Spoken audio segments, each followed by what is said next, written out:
আমন্ত্রণ ব্যবসা বাণিজ্যের অর্থনীতির সর্বশেষ খবর নিয়ে নিউজ 24 এর নিয়মিত আয়োজন পূবালী ব্যাংক পিএলসি বিজনেস টাইমে। সাথে আছে আমি পিঙ্কি সানোয়ার। এতক্ষণ দেখছিলেন সংবাদ শিরোনাম, এবার বিস্তারিত। দেশে ব্যাটারি চালিত অটোরিকশা চার্জিংয়ে প্রতিদিন ব্যয় হচ্ছে 750 মেগাওয়াট বিদ্যুৎ, যা মোট উৎপাদনের 5%। বেসরকারি গবেষণা সংস্থা সেন্টার ফর পলিসি ডায়ালগ সিপিডির গবেষণায় উঠে এসেছে এই তথ্য। প্রতিষ্ঠানটি বলছে, রাজধানীতে এসব বাহনের জন্য 3300 চার্জিং স্টেশন থাকলেও অবৈধ চার্জিং পয়েন্ট রয়েছে 48,000-এরও বেশি। এসব চার্জিং পয়েন্টের সংযোগ নেওয়া হয়েছে বাসাবাড়ি থেকে। এর ফলে বছরে 4,000 কোটি টাকা লোকসান হচ্ছে সরকারের। রাজধানীর বুকে দাপিয়ে বেড়াচ্ছে টেসলা খ্যাত লাখ লাখ অটোরিকশা। অলিগলি থেকে মূল সড়ক সর্বত্রই এই বাহনের দখলে। তবে তুলনামূলক ভাড়া কম এবং সহজলভ্য হওয়ায় প্রতিদিনই চাহিদা বাড়ছে এই বাহনের। সেই সঙ্গে বাড়ছে এর সংখ্যাও। তথ্য বলছে, বর্তমানে দেশ জুড়ে রয়েছে অন্তত 40 লাখ অটোরিকশা। কিন্তু এসব বাহনের বেশিরভাগই তৈরি হচ্ছে লাইসেন্সবিহীন। ফলে হরহামেশাই ঘটছে দুর্ঘটনা, আর সড়কে বাড়তি যানজট তো আছেই।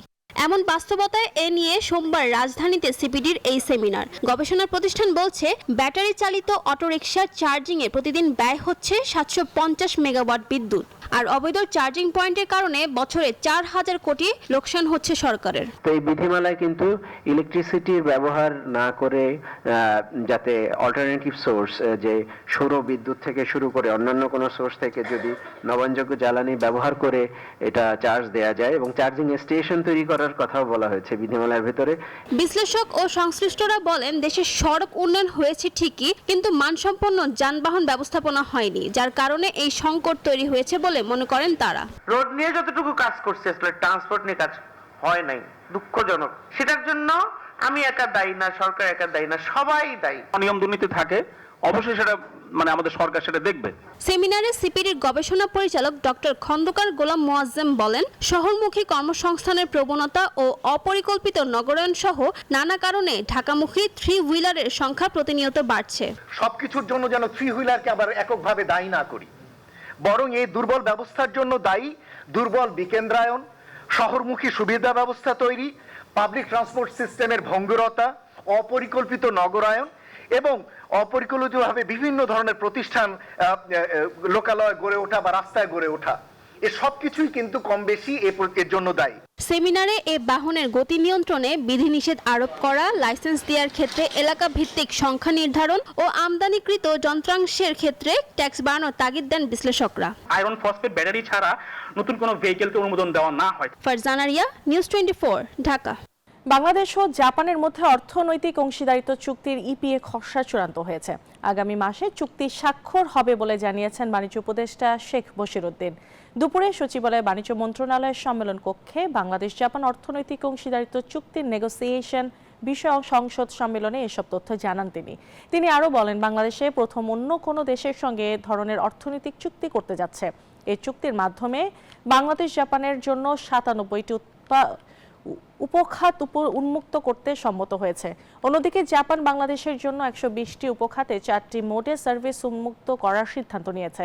সংবাদ সম্মেলনে জানানো হয়, এই চুক্তি বাংলাদেশের জন্য ব্যাপক বাণিজ্য অর্থনৈতিক সুফল বয়ে আনবে বলে আশা বাণিজ্য উপদেষ্টার। এর ফলে বাংলাদেশে বাণিজ্য সম্প্রসারণ, বিনিয়োগ বৃদ্ধি এবং কর্মসংস্থানের নতুন সুযোগ সৃষ্টি হবে।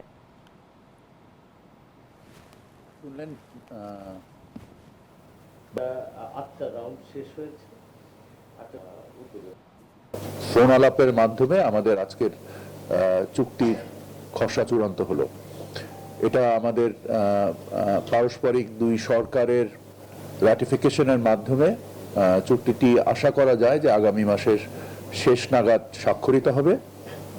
এটা আমাদের ইতিহাসে প্রথম অর্থনৈতিক পার্টনারশিপ এগ্রিমেন্ট। 24শে ডিসেম্বর থেকে শুরু হচ্ছে 4 দিন ব্যাপী আবাসন খাতের সবচেয়ে বড় আয়োজন রিহ্যাব ফেয়ার 2025। রাজধানীর চিন্মৈত্রী সম্মেলন কেন্দ্রে অনুষ্ঠিতব্য এই ফেয়ার চলবে 27শে ডিসেম্বর পর্যন্ত। রিহ্যাবে ফেয়ার উপলক্ষে সোমবার সংবাদ সম্মেলনে এই তথ্য তুলে ধরেন রিহ্যাবের সভাপতি মোহাম্মদ ওয়াহিদুজ্জামান। এ সময় তিনি বলেন, বৈষম্যহীন ও ন্যায্যতার ভিত্তিতে সবার জন্য আবাসনের ব্যবস্থা করাই রিহ্যাবের লক্ষ্য। তিনি আরও বলেন, বর্তমান এবং ভবিষ্যৎ প্রজন্মের জন্য নিরাপদ বাসস্থানের ব্যবস্থা করার লক্ষ্যকে সামনে রেখেই 3 যুগের বেশি সময় ধরে নিরলস কাজ করে যাচ্ছে রিহ্যাব। এবারের ফেয়ারের মাধ্যমে ক্রেতা ও ডেভেলপারদের মধ্যে গভীর সংযোগ তৈরি করবে বলেও জানান তিনি। নতুন ড্যাব ও ঢাকা মহানগর ইমারত বিধিমালা 2025-এ পুরানো জটিলতা এবং বৈষম্য অনেকাংশে দূর করা হয়েছে। নতুন ড্যাব ও বিধিমালা রিয়েল এস্টেট ব্যবসায়ীদের মধ্যে আস্থা ফিরিয়ে আনবে এবং আবাসন খাতকে দীর্ঘমেয়াদী স্থিতিশীল করবে। বিশ্ববাজারে স্বর্ণের দাম ইতিহাসের সর্বোচ্চ পর্যায়ে পৌঁছেছে। সোমবার প্রতি আউন্স স্পট গোল্ডের মূল্য দাঁড়িয়েছে $4,383.73। মার্কিন ফেডারেল রিজার্ভের সুদ হার কমানোর পূর্বাভাস, বৈশ্বিক অস্থিরতা এবং নিরাপদ বিনিয়োগ হিসাবে স্বর্ণের চাহিদা বৃদ্ধির ফলে দামের এই ঊর্ধ্বগতি বলে জানিয়েছে রয়টার্স। চলতি বছর এখন পর্যন্ত মূল্যবান এই ধাতুর দাম প্রায় 67% বেড়েছে। ভূ রাজনৈতিক উত্তেজনা, বিভিন্ন দেশে চলমান যুদ্ধ এবং নানা দেশের কেন্দ্রীয় ব্যাংকের বিপুল পরিমাণ স্বর্ণ ক্রয়ও দাম বৃদ্ধিতে প্রভাব ফেলেছে বলে মনে করছেন অনেকে। পাওবোর সেচ প্রকল্প পানির সংকট নেই, মৌলভীবাজারে শুরু হয়েছে বোরো চাষাবাদ।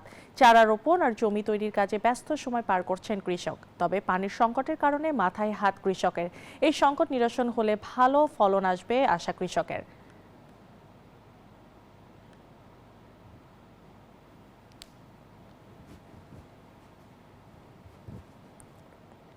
বলে দিবেন না।